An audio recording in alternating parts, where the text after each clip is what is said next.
கிறிஸ்துக்குள் பிரியமானவர்களே, இயேசு கிறிஸ்துவின் நாமத்தினாலே உங்களுக்கு அன்பின் வாழ்த்துக்கள். இன்றைக்கும் கூட நாம் பார்க்க இருப்பது அநேகருடைய வாழ்க்கையில் அநேக கேள்விகள் இருக்கும். இந்த காரியத்தை நான் செய்யலாமா, செய்ய வேண்டாமா, இது செய்தால் சரியாக நடக்குமா, தவறாக போய் முடிந்துடுமா, சரியாக இருக்குமா, தவறாக இருக்குமா, நல்லதாக இருக்குமா, கெட்டதாக இருக்குமா, இது எதுக்கு செய்யணும், செய்யாமல் விட்டுடலாமே, நமக்கு எதுக்கு பிரச்சனை அப்படின்னு நினைக்கலாம். சில பேர் ரிஸ்க் எடுக்கணுமா அப்படின்னு யோசிப்பாங்க. எல்லாவற்றையும் நம்ம ரிஸ்க்கு நம்ம சொல்லிட முடியாது. சில விஷயம் உங்களுக்கு முன்பதாக வந்து நிற்கும். எல்லாமே ஆண்டவர் டைரக்டா வந்து மகனே இதை செய், மகளே இதை செய்யு டைரக்டா பிரத்யட்சமா ஆண்டவர் வந்து பேசிட்டு இருக்கணும்ன்ற அவசியம் கிடையாது. சில நேரத்தில் ஆவியானவரோ இல்லை என்றால் நமக்கென்று சில ஞானத்தையும் அறிவையும் ஒரு கட்ஸும் ஆண்டவர் நம்ம கொடுத்துருக்காரு. அந்த ஒரு கட் ஃபீல்னு சொல்லுவாங்க, சில நேரத்தில் இன்ஸ்டிங் சொல்லுவாங்க. ஆண்டவருடைய பிள்ளைகள் இன்னும் சொல்ல போனால எனக்கு ரெவலேஷன் சொல்லுவாங்க. ஆண்டவர் என்னோட இடைப்படுறாரு, நான் உணர்த்தப்படுறேன், அதனால இந்த காரியத்தை செய்கிறேன்னு சொல்லுவாங்க. அப்படி செய்து தவறாக முடிவதும் உண்டு. அதை குறித்து நம்ம இன்னைக்கு பேசல. ஆனால் சில காரியம் நமக்கு முன்னால் வரும்பொழுது அநேகருக்கு சில கேள்வி இருக்கும். இந்த விஷயத்தை நான் எடுக்கலாமா, யாருக்கிட்டேயாவது ஆலோசனை கேட்கலாமா, இல்லை இதை செஞ்சு நம்ம கோணலாம் முடிந்து விடுமா, தவறாக போய் முடிந்துடுமா, இந்த ப்ராஜெக்டை எடுக்கலாமா, இந்த காரியத்தில் நம்ம ஈடுபடலாமான்ட்டு சில கேள்விகளோ சந்தேகங்களோ இருக்கு. அநேகருக்கு ஆண்டவர் சில காரியத்தை முன்னால் வைத்திருக்கிறார்.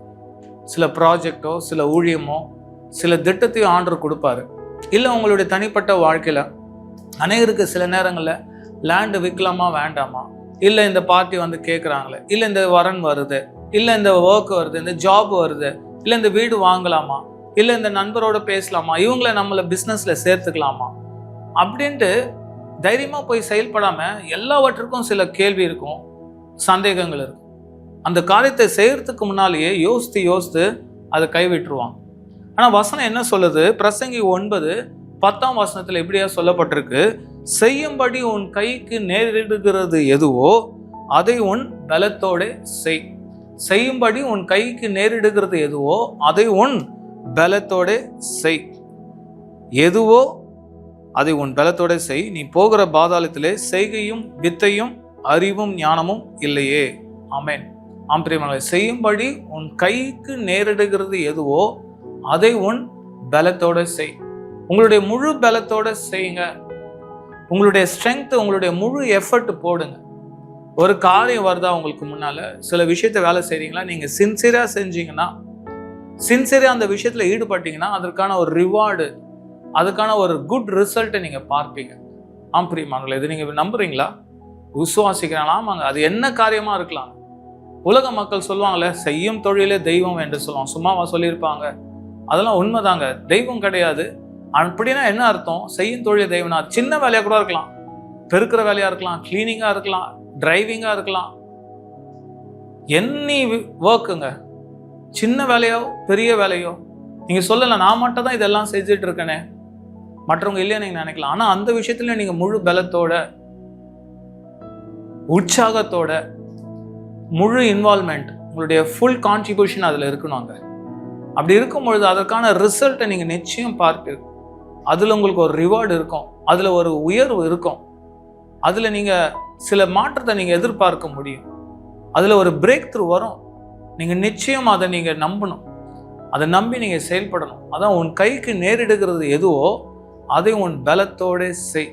உங்கள் கைக்கு என்ன ஒரு வேலை வந்திருக்கு, என்ன ஒரு விஷயம் இருக்குது, இந்த ப்ராஜெக்டை நான் போகிறேன், போகலாமா வேண்டாமா அப்படி நிறைய பேர் யோசிச்சுட்டே இருப்பீங்க. ஆனால் ஆண்டுடைய வார்த்தை என்ன செய்யுது? நீ முடங்கி இருக்காத. இதை படிக்கலாமா வேணாம், இதை நான் போய் படிக்கணுமான்னு கேள்வி கேட்டுட்டு நம்ம அப்படியே விட்டுருவோம். இல்லை புதுசாக இது வருது, இதை படிக்கலாமா, இந்த சப்ஜெக்டை படிக்கலாமா, இந்த டிகிரி படிக்கலாமா, இந்த சர்டிஃபிகேட் கோர்ஸ் படிக்கலாமா, இந்த வேலையில் ஈடுபடலாமா, இந்த காரியத்தில் நான் ஈடுபடலாமா, சந்தேகம் இருக்கலாம்.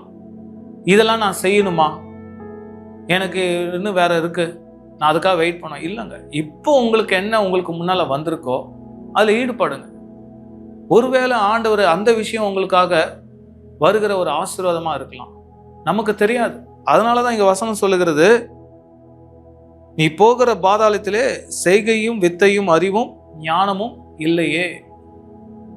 அதனால இப்போ நீங்க இருக்கும் பொழுது உங்களுக்கு இந்த நேரத்துல உங்களுக்கு முன்னால என்ன வந்திருக்கு, அதை நீங்க முழு பலத்தோட நீங்க செய்யுங்க. விதைக்கிறவன் விதைக்க போகும்பொழுது கண்டிப்பா என்ன பண்ணணும், விதைக்காம விட்டுட்டு வர முடியாது. அது விதைச்சுதான் ஆகணும். போகும்பொழுது கஷ்டத்தோட போகலாங்க, சரிங்களா? ஆனா என்ன பண்ணிடணும், விதைச்சிடணும். ஏன்னா காற்று உள்ள போதே தூற்றிக்கொள் என்று பழமொழி ஒன்று உண்டுங்க. அந்த டைம் தான் வரும். சில நேரத்துல ஒரு முறை டோர் ஓப்பன் ஆகும், சில பேருக்கு 2 முறை 3 முறை ஓப்பன் ஆகும். நீங்க சந்தேகத்தோடு இருந்தீங்கன்னா, நீங்க தயங்கிட்டே இருந்தீங்கன்னா, அந்த ஆப்பர்ச்சுனிட்டியை நீங்க அவைல் பண்ண விட்டுட்டீங்கன்னா அந்த லாஸ் உங்களுக்கு தான். அநேகருக்கு எனக்கு ஆண்டவர் சொல்லணும், வசனம் மூலயமா பேசணும், பாஸ்டர் மூலயமா பேசணும், நான் ஜெபத்தில் இருக்கிறேன். நீங்க தவறா நினைக்காதீங்க பிரியமானவர்களே. அநேகர் நான் 1 மணி நேரமா ஜெபம் பண்றேன், ஃபாஸ்ட் பண்ணி ஜெபம் பண்ணி ஆண்டவர்கிட்ட கேட்கிறேன், இது ஆண்டவர் என்ன சொல்றாரு, ஆவியானவர் என்ன சொல்றாரு, நான் கேட்டுட்டு தான் செயல்படும் நினைக்கலாம். அது உண்மைதாங்க. ஒவ்வொருவருக்கும் ஒவ்வொரு விதமான விசுவாசத்தை ஆண்டவர் அளந்து கொடுத்திருக்காரு. ஒருவருக்கு இருக்கிற விசுவாசம் போல இன்னொருக்கு இருக்காது. அநேகருக்கு ஆண்டவர் உங்களுக்கான ஒவ்வொருக்கான ஞானத்தையும் பலனையும் ஆண்டவர் கொடுத்திருக்காரு. ஞானம், அறிவை கொடுத்திருக்காரு. தேவன் ஞானத்தை கொடுத்திருக்கிறார். ஒவ்வொன்றையும் குறித்து பயந்துட்டு இருந்தா ஒண்ணுமே செய்ய முடியாது. நீங்க தைரியமா ஆண்டவர் மேல நம்பிக்கை வைத்து செயல்படும் பொழுது அங்க சக்சஸ் காணும். எந்த வேலையும் நீங்க உண்மையா செய்வீர்கள் என்றால் அதுல எந்த ஒரு பொய்யோ, எந்த ஒரு திருட்டோ, எந்த ஒரு இல்லீகலான விஷயமோ இல்லாம, யாருக்கும் ஒரு பாதிப்பை ஏற்படுத்தக்கூடியதான ஒரு காரியம் இல்லாமல் இருக்கும் பொழுது அதை நீங்க செய்யும் பொழுது, ஒரு நன்மைக்கு ஏதுவான காரியமாக இருக்குமே என்றால் நீங்க செய்யும் பொழுது தேவன் உங்களோடு இருப்பாரு. வேதத்துல யோசிப்பு என்று சொல்லப்படுகிற ஒரு மனுஷன் இருக்கிறாரு. அவர் சிறையாக விற்கப்படுறாரு. ஆனா சிறைச்சாலையில கூட சிறை அதிகாரிகளுடைய கண்கள்ல தயவு கிடைக்கும். அவன் ஒரு காரிய சித்தி உள்ளவனா மாறான். தாவீது என்கிற ஒரு மனுஷன் வேதத்துல இருக்கிறார். ராஜாவாக்கப்பட்டான். அவனுடைய தகப்பனுடைய ஆடுகளை தான் மேய்த்து இருந்தான். அங்க பார்க்கும் பொழுது சவுல் ராஜா கிட்ட முன்னால போய் கொண்டு போய் நிறுத்துறான்.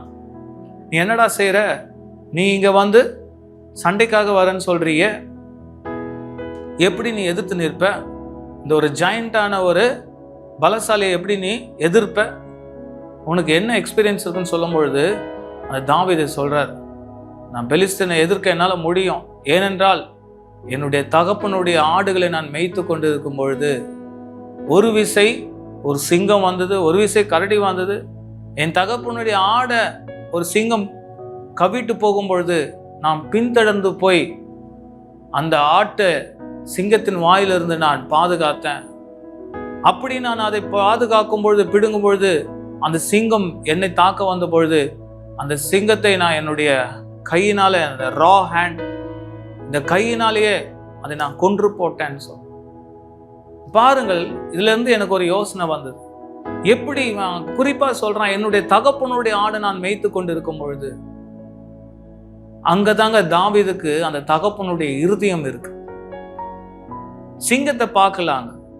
சிங்கத்தை பார்த்திருந்தானா சிங்கத்தினுடைய பலனை தான் பார்த்திருப்பான். ஆஹா, இவ்வளவு பெரிய சிங்கம் ஆயிற்று, அதுக்கு முன்னால நம்ம போனா நம்ம அவ்வளவுதான் க்ளோஸ் காலின்னு நினைத்திருந்தா அவன் ஆடை தேடி போயிருக்க மாட்டான்.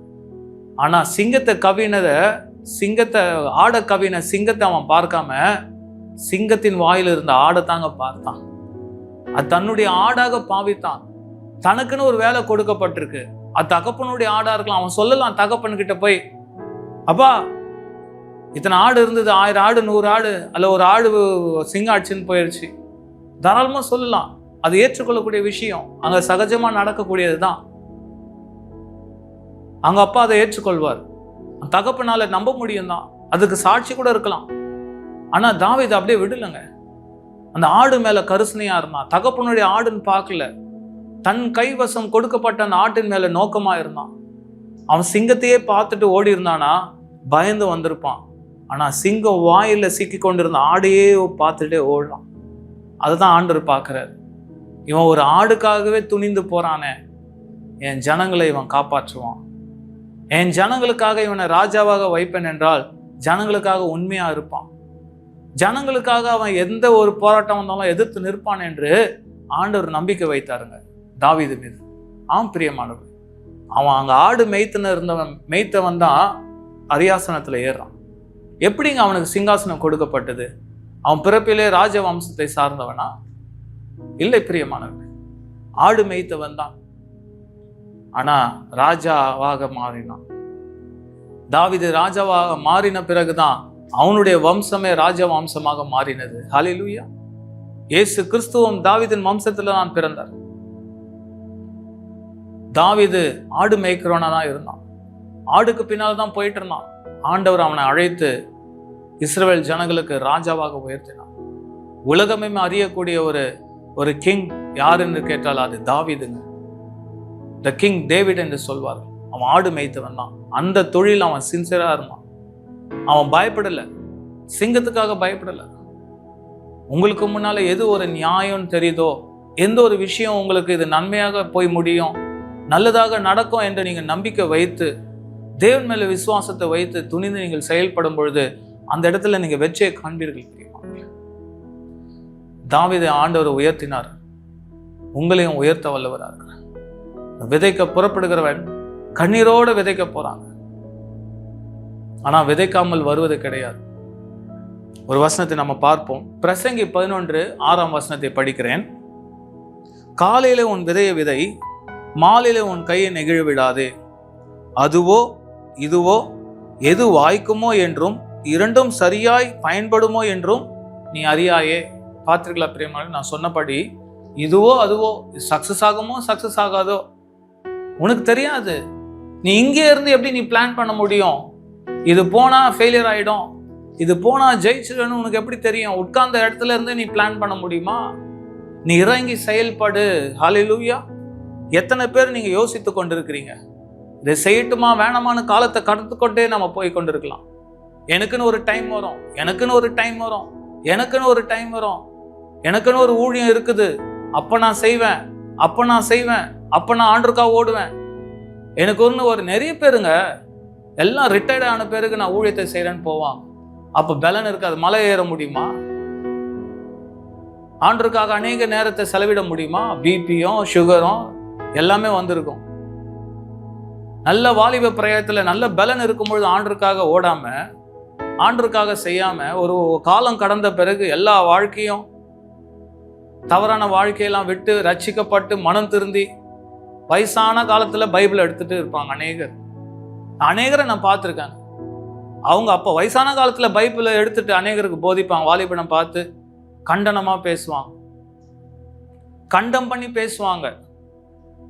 நீ இப்படி தவறு பண்ற, அதை பண்ண, இதெல்லாம் இவங்க பண்ணியிருப்பாங்க. வாலிப வயசுல 58 வயசு வரைக்கும் பண்ணியிருப்பாங்க, 60 வயசு வரைக்கும் பண்ணியிருப்பாங்க.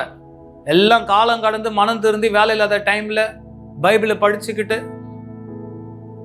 போதனை செஞ்சுட்டு இருப்பான். ஆண்டருக்காக ஓட வேண்டிய வயசுல விட்டுருவான். எல்லாவற்றையும் குடும்பத்திற்காக வாழ்ந்து விட்டு மிகவும் வருத்தத்தோட நான் பேசுகிறேன் பிரியமானவர்களே. ஆண்டவரை சரியாக அறிந்து கொள்ளாமல், ஆண்டவருடைய வார்த்தை சரியாக அறிந்து கொள்ளாமல், ஏதோ ஒன்று ஆண்டவர் என்னோட பேசுவாரு, போதகர் மூலியமா பேசுவாங்க, தீர்க்கதரிசனம் மூலியமா பேசுவாங்க, வசனம் மூலியமா பேசட்டும், நான் செயல்படுறேன், நான் எழுந்திருக்கிறேன். எலியா ஓடி ஒளிந்தான். ஒரு ஸ்திரீக்காக பயந்து ஓடி போனான். சூரிய செடியின் கீழே உட்கார்ந்தான். ஆண்டவர் வந்து கேட்கிறா, டே எலியா என்ன பண்ற?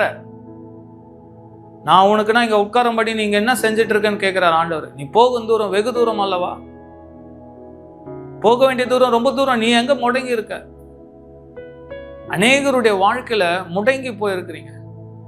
நம்மளா நினைக்கிறது, இது என்னால முடியாது, நான் இதுக்கு எதுக்கு செய்யணும், இதுக்கு நான் செயல்படணுமா, இதுக்கு நான் ஈடுபடணுமா? ரொம்ப லத்தாஜிக்கா இருக்கிறாங்க அநேகர். ஆனா ஆண்டவர் எனக்கு எதுவும் செய்யல, ஆண்டருக்காக நான் உண்மையா இருக்கிறேன், நான் வேதத்தை வாசிக்கிறேன், தேவாலயத்துக்கு போறேன், ஒழுங்கா ஆண்டருக்காக இருக்கிறேன், எல்லாம் இருக்கலாங்க. எதுலயும் முயற்சி எடுக்கலன்னா, எந்த காரியத்துல ஈடுபடலைன்னா, ஆண்டவர் கொடுக்குற வாய்ப்புல நம்ம பயன்படுத்தி கொள்ளலைன்னா, இது நடக்குமோ நடக்காதுன்னு யோசிச்சுட்டு இருந்தா எப்படிங்க நடக்கும்? வேதம் என்ன சொல்லுகிறது? காலையில உன் விதையை விதை, மாலையில உன் கையை நெகிழ விடாதே. ஹல்லேலூயா. உங்க கையை சோர்வுக்கு இடம் கொடுத்தீங்கன்னா எப்படிங்க? வருமோ வராதோ? நீங்க விதைச்சீங்கன்னா விளைய செய்கிறார் ஆண்டவருங்க. நீங்க விதைக்கலாம், ஒருவேளை தண்ணியை ஊற்றலாம், வளருது ஆண்டவருடைய கரத்துல இருக்கு. நீங்க செய்யறத செஞ்சுட்டே போங்க. ஊழியம் செய்றீங்களா, ரட்சிக்கப்படுறாங்களோ இல்லையோ கர்த்தர் பார்த்து கொள்வார். அங்க விடுதலை இருக்கோ இல்லையோ கர்த்தர் பார்த்து கொள்வார். எழுப்புதல் இருக்குதோ இல்லையோ கர்த்தர் பார்த்து கொள்வார். நீங்க போற வேலையில இப்ப மாற்றம் இல்லாம இருக்கலாம், ஒரு முன்னேற்றம் இல்லாம இருக்கலாம். நீங்க செய்யறதை செய்யுங்க. கர்த்தர் உங்களோட இருக்கிறத மற்றவர்கள் காணட்டும். உங்களுக்கான ஒரு அங்கீகரிப்பு, உங்களுக்கான ஒரு உயர்வு நிச்சயம் உண்டு பிரியமானவர்களே. அதுல வேதத்தில் பார்க்கிறோம், பிரசங்கி 11:6, காலையில உன் விதையை விதை, மாலையில உன் கையை நெகிழ விடாதே. அதுவோ இதுவோ எது வாய்க்குமோ என்றும் இரண்டும் சரியாய் பயன்படுமோ என்றும் நீ அறியாயே. எது கரெக்டா இருக்கும், குட்டோ பேடோ உனக்கு தெரியாது. ஆனா நீ செயல்படு. உனக்கு முன்னால் இருக்கிற காரியத்துல நீ முழு பலத்தோட செயல்படு. ஃபுல் எஃபர்ட் போடு. சின்சியரா இரு. ஒரு பேஷனா செய், விருப்பத்தோட செய். இன்னொரு வசனத்தை நம்ம பார்க்கலாம் சங்கீதத்துல. அது சங்கீதம் 126 5 மற்றும் 6 என்ன சொல்லுகிறது? கண்ணீரோட விதைக்கிறவன் கம்பீரத்தோட அறுப்பான், அள்ளித்துவும் விதையை சுமக்கிறவன் அழுது கொண்டு போகிறான், ஆனாலும் தான் அறுத்த அரிகளை சுமந்து கொண்டு கம்பீரத்தோட திரும்பி வருவான். ஹல்லேலூயா. ஆம் பிரியமானவர்களே, விதைக்கிறவன் எப்படி புறப்படுறானா? ஐயோ எல்லாரும் தூங்கிட்டு இருக்காங்க, எல்லாரும் 4 மணிக்கு 5 மணிக்கு நல்லா தூங்குறாங்களே, 6-7 மணி வரைக்கும் தூங்குறாங்களே, 8 மணி வரைக்கும் தூங்குறாங்களே, நான் அதிகாலையில போகணுமே. போகும்போது எப்படி போறான்? அழுதுட்டு போறான். ஆனா போகாம இல்லைங்க. முதல் செயல்படணும். உங்களுக்கு கஷ்டமா தான் இருக்கும். ரொம்ப நாள் முடங்கி இருந்தவங்க ஒரு காரியத்தில் ஈடுபடும் பொழுது கஷ்டமா தான் இருக்கும், வலிக்கும், சிரமமா இருக்கும். நம்ம சரீரத்துல சில வலி வேதனைகள் ஏற்படலாம். சில வேலைகளை செய்யும் பொழுது ஆஹா கொஞ்சம் தூங்கினா நல்லா இருக்குமே, கொஞ்சம் ரிலாக்ஸ் பண்ணா நல்லா இருக்குமே, நல்லா சாப்பிட்டா நல்லா இருக்குமே, கொஞ்சம் பிரேக் விட்டா நல்லா இருக்குமே. நிறைய பேர் என்ன பண்றோம்? போஸ்ட்பான் பண்ணிட்டே இருக்கும். அது போயிட்டே இருக்கும். விதைக்கிறவன் என்ன பண்றானா? கண்ணீரோட விதைக்கிறவன் கம்பீரத்தோட அறுப்பானா. எப்படிங்க? அள்ளித்துவம் விதையை சுமக்கிறவன் அழுது கொண்டு போகிறான். தான் அறுத்த அரிக்கட்டுகளை சுமந்து கொண்டு வரும்பொழுது எப்படி வரானா? கம்பீரத்தோட திரும்பி வருவான். ஹல்லேலூயா. ஆமாங்க, அந்த ஒரு ப்ரௌட் அவனுக்கு வரும் பாருங்க. ஒரு பெருமையா வரும், ஒரு ஸ்ட்ரென்த்தோட வருவான். நான் விதைச்சது நான் அறுவடை செய்யறேன். ஹல்லேலூயா. நீங்க கையிட்டு செய்யற காரியத்தை ஆண்டவர் வாய்க்க பண்ணணும்னா நீங்க கையிட்டு செய்யணும். முதலாவது நீங்க கிரியை நடப்பிக்கலன்னா எப்படிங்க அங்க ஒரு பலனை பார்க்க முடியும்? உட்கார இடத்துல இருந்து கூரையை பீத்து கொண்டு வரும்னு நீங்க எதிர்பார்க்க முடியாது. ஆண்டவர் வானத்துல இருந்து கொட்டுவார், பலகனியை திறந்து கொட்டுவார். வானத்துக்கு பலகனிகள் எனக்காக திறப்பார், மதகுகளை திறப்பார், வானத்தை எனக்காக திறப்பார் அப்படின்னு நம்ம எதை எதிர்பார்த்திருக்க முடியுங்க? எல்லாவற்றுக்கும் நம்ம விலைக்கிரயம் செலுத்த வேண்டும் பிரியமானவர்களே. எந்த ஒரு எஃபர்ட்டும் போடலைன்னா, சோர்ந்து போயிருந்தா ஒன்றுமே நடக்காது. ஒரு இடத்துல இருந்து நகரணும், அசையணும். அசையாம அப்படியே உட்கார்ந்தா, எல்லா வெற்றிக்கும் எல்லாவற்றுக்கும் முறுமுறுத்துட்டே இருந்தா. இஸ்ரவேல் ஜனங்கள் அந்த எகிப்து தேசத்துல அடிமையா இருக்கிறத ரொம்ப விரும்பிட்டாங்க. அதுவே அவங்களுக்கு பிடிச்சி போச்சு. ஆண்டவர் எல்லாமே கொடுக்குறாரு, அங்க வந்து அவங்களால அதை என்ஜாய் பண்ண முடியல. இது என்ன லைஃப்? கறி இல்லை, மீனும் இல்லை, மாம்சம் இல்லை, மண்ணாவே சாப்பிட்றோமே. அநேகருடைய வாழ்க்கையில முறுமுறுப்பு இருக்கு. இது என்ன, இது என்ன? அந்த மன்னாருடைய அர்த்தமே அதுதாங்க. இது என்ன, வாட் இஸ் திஸ் அப்படின்றதான். மன்னா அப்படின்னாலுமே இது என்ன அப்படின்ற ஒரு கேள்வி, அதுதான் அதனுடைய பொருள். நம்ம வாழ்க்கையில அநேகருக்கு கேள்வி இருக்கும். என் லைஃப் என்ன இப்படி இருக்கு, எவ்வளவு செஞ்சாலும் எதுவும் இல்லையே, செஞ்சு செஞ்சு வேஸ்ட் தான். அநேகர் இப்படி சொல்லுவாங்க. கடவுளுக்கு பயந்து வாழ்ந்து, ஆண்டருக்காக உபவாசம் இருந்து, ஆண்டருக்காக உண்மையா இருந்து, ப்ரேயர் பண்ணி ஊழியம் செய்து என்ன பிரயோஜனம்? அதுக்கு செய்யாமே இருக்கலாமே, கோயிலுக்கு போகாம இருக்கலாமே, தேவாலயத்துக்கு போகாம இருக்கலாமே. இல்ல பிரியமானவர்களே, ஷாத்ராக், மேஷாக், ஆபேத்நேகோ என்பவர்கள் அக்னியில தூக்கி போடுவதற்கு முன்பதாக அவங்க என்ன சொன்னாங்க? தேவன் எங்களை விடுவிக்க வல்லவரா இருக்கிறார், அவர் எங்களை விடுவிக்காம போனாலும் நீ வைத்த சிலையை நாங்க வணங்க மாட்டோம். அவங்க எந்த ஒரு எதிர்பார்ப்பும் ஆண்டவர்கிட்ட வைக்கலாங்க. ஹல்லேலூயா. எத்தனை பேர் ஆண்டவர்கிட்ட எதிர்பார்ப்போட வராங்க? நான் உமக்காக வாழ்ந்தேன், உமக்காக ஊழியம் செஞ்சேன், உமக்காக இதை பண்ண அதை பண்ணேன், ஆனா என் வாழ்க்கை இப்படி இருக்கு ஆண்டவரே, உங்க கண்ணு இல்லையா, வாய் இல்லையா, மூக்கு இல்லையா, காது இல்லையான்னு அநேகர் தேவ சமூகத்துல புலம்புவதை நான் பார்க்க முடியுங்க. ஆண்டவருடைய அன்பையோ ஆண்டவருடைய வார்த்தையோ சரியாக ருசிக்காம, ஆண்டவருடைய வார்த்தையை சரியாம அறிந்து கொள்ளாம உணராம அநேகர் ஆண்டவர்கிட்ட கேள்வி கேட்பதும். உங்களுக்கு இருக்கிற காரியத்துல முழு மூச்சோட செயல்பட, உங்களுக்கு முன்னால என்ன வைக்கப்பட்டிருக்கு, உங்களுக்கு முன்னால ஒரு வாசல் திறக்கப்படுகிறதா, வாய்ப்பு வருதா? ஒருவேளை அந்த வேலை உங்களுக்கு சம்பந்தம் இல்லாத வேலையா இருக்கலாங்க. உங்களுடைய ப்ரொஃபஷனுக்கு சம்பந்தம் இல்லாத ஒரு வேலை உங்களுக்கு முன்னால வரலாம். ஹல்லேலூயா. நான் உணர்த்தப்படுறேங்க. நீ பார்த்து கொண்டு இருக்கிறவங்க, நான் படித்தது ஒன்றாயிற்று, இப்படின்னா திடீர்னு இப்படி ஒரு ப்ராஜெக்ட் வருது, இது எடுக்கலாமா வேண்டாமான்னு யாரோ கேள்வி கேட்டுக்கொண்டிருக்கலாம். உங்களுக்கு சம்பந்தம் இல்லாதது போல காணப்படலாம். Why don't you try this?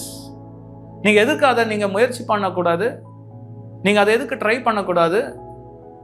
அந்த ப்ராஜெக்டை நீங்க எடுக்கலாமே, அந்த பிஸ்னஸை நீங்க தொடலாமே, நீங்க ட்ரை பண்ணக்கூடாது? வேதத்துல நாகபான் குஷ்டரோகி ஒருத்தன் இருந்தான். அவனுடைய வேலைக்காரன் சொல்றான், அந்த தீர்க்கதரிசி சொன்னாரே, இந்த நதியில மூழ்கினா போதுமே, ஒரு 7 தடவை மூழ்கி தானே எழுந்திருக்க சொன்னாரு, உங்ககிட்ட பல கோடி பணமா கேட்டாரு, இதை செய்ய அதை செய்ய சொன்னாரு, இது செஞ்சாதான் என்னவா, செய்யலாமே, செய்யறதுக்கு என்ன? அவனுடைய எஜமான் நாகமான் குஷ்டரோகி அவ்வளோ கோவப்படுறான். எங்க ஊர்ல இல்லாத கொலமாடா, நதியாடா, இவனா இந்த நதியில வந்து குளிக்க சொல்றானே, மூழ்க சொல்றானே 7 முறை பொழுது.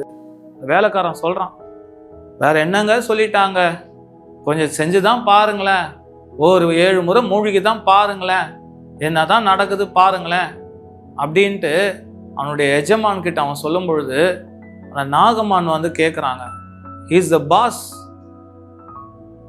அவனுக்கு. ஆனாலும் அவன் கேட்குறான், சரி முயற்சி பண்ணுவோம். அவனுடைய கோபம், அவனுடைய ஈகோ, அவனுடைய ஃப்ரஸ்ட்ரேஷனு, அவனுடைய டிஸப்பாயின்மெண்ட் எல்லாவற்றையும் ஓரமாக வைத்துட்டு, சரி நான் முயற்சி பண்ணுறேன்ட்டு 7 முறை யோர்தான் நதியில் மூழ்கி எழுந்திருக்கும் பொழுது அவனுடைய கைகள் குழந்தையுடைய கைகள் போல மாறினதுங்க. குஷ்டரோகமே போயிட்டு. ஹல்லேலூயா. அநேகர் வாழ்க்கையில் சில காரியத்தை மற்றவங்க சொல்லுவாங்க, ஆனால் நம்ம என்ன பண்ணுவோம், நம்மளே டிசைட் பண்ணிடும், இதை செஞ்சா இதை பண்ணா இது நடந்துடுமா, எப்படி நடக்கும், கேள்வி கேட்டுட்டு இருந்தா ஒன்றும் நடக்கும். உங்க வாழ்க்கையில முயற்சியில ஈடுபடணும். we should try something.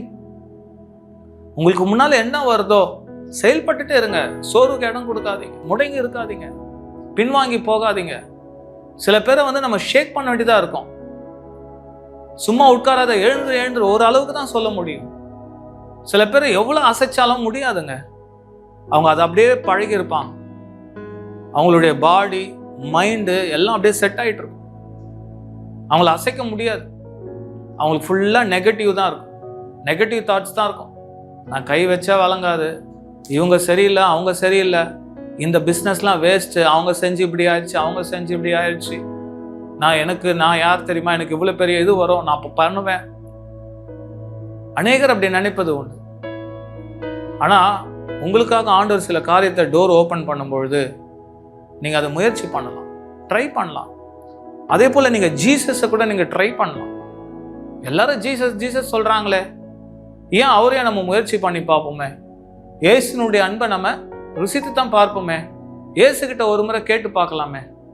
இயேசு கிறிஸ்துன்னு ஏதோ சொல்கிறாங்க, இயேசு கிறிஸ்து அன்பானவர் சொல்கிறாங்க, இயேசு கிறிஸ்து ரட்சிக்கிறவர் சொல்கிறாங்க, இயேசு கிறிஸ்து குணமளிக்கிறவர்னு சொல்கிறாங்க, இயேசு கிறிஸ்து சந்தோஷம் சமாதானம் கொடுக்கிறவர்னு சொல்கிறாங்களே, நம்ம ஏன் இயேசு கிறிஸ்துவை முயற்சிக்க கூடாது? நீங்கள் முயற்சிக்கலாம். இயேசு கிறிஸ்துவை அறியாதவர்கள், வேதத்தை அறியாதவர்கள் வேதத்தை ஆராய்ச்சி பண்ணி பார்க்கலாம், தியானம் பண்ணி பார்க்கலாம், படித்து பார்க்கலாம். உங்களோடு இருக்கிற கிறிஸ்துவ நண்பர்களோ யாருக்கிட்டயோ கேட்கலாம், அருகாமையில் இருக்க சபைக்கு போகலாம். இல்லை என்றால் அநேக சேனல் இருக்கு, யூடியூப்ல இருக்கு, ஆண்டவருடைய வார்த்தை நீங்க கேட்க முடியும். ஆண்டவர் உங்களோடு பேச கிருபை உள்ள தேவனா இருக்கிறார். அதனால உங்களுக்கு முன்பதாக ஆண்டவர் என்ன வைத்திருக்காரோ அதை நீங்க நிச்சயம் அதை ஃபாலோ பண்ணும் பொழுது, அதை ட்ரை பண்ணும் பொழுது அதில் நீங்க சக்சஸ் ஆவீங்க. 2 நாளாகவும் 19-11 வசனம் இப்படியா சொல்லுகிறது, நம்ம பார்ப்போம். அதில் கடைசி பகுதி தான் முக்கியமான பகுதி, ஆனாலும் அது முழுமையாக உங்களுக்காக படிக்கிறேன். இதோ ஆசரனாகிய அமரியா கர்த்தருக்கு அடுத்த எல்லா நியாயத்திலும் இஸ்மவேலின் குமாரனாகிய செபதியா என்னும் யூதா வம்சத்தின் தலைவன் ராஜாவுக்கு அடுத்த எல்லா நியாயத்திலும் உங்களுக்கு மேலான நியாயாதிபதிகள் லேவியரும் உங்கள் கைக்குள் உத்தியோகஸ்தராய் இருக்கிறார்கள். நீங்கள் திடமனதாய் இருந்து காரியங்களை நடத்துங்கள், உத்தமனுக்கு கர்த்தர் துணை. ஹல்லேலூயா.